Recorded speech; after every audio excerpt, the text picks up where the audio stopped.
There's simply no way to summarize John Cusack's career. From 16 Candles to Better Off Dead, Say Anything, High Fidelity, and Being John Malkovich, he has helped inspire and entertain moviegoers for decades. Today, he is here to share his new movie with us, The Raven. Please give a warm Chicago welcome to John Cusack.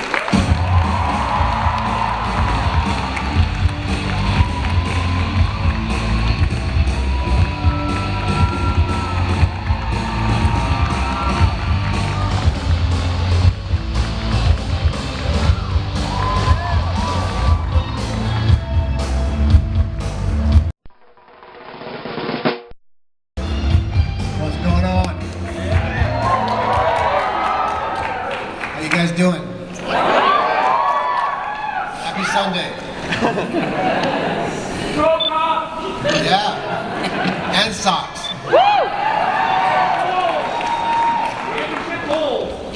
Yep. Awesome. So obviously, this movie it's a blend of history and fantasy. It's not the true thing that happened at the end of his life, but there is a lot of mystery around the end of his life. Talk about that as like a starting point. Well, Poe was he was like a master of. He basically created Gothic horror, and he created the detective genre. He created. Sir Arthur Conan Doyle basically attributed Sherlock Holmes to his Inspector Dauphin, who did a lot of his stories.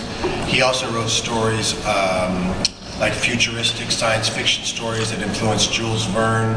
He would write like parodies and hoax, and he would write like crazy slasher horror stuff, as well as being one of the greatest poets who ever lived. So he was like this great mashup of styles and stuff.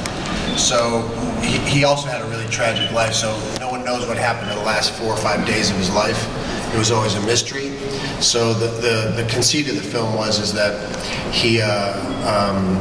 he becomes enveloped in one of his own stories. There's like a copycat killer who starts to reenact his stories, his horror stories, and then he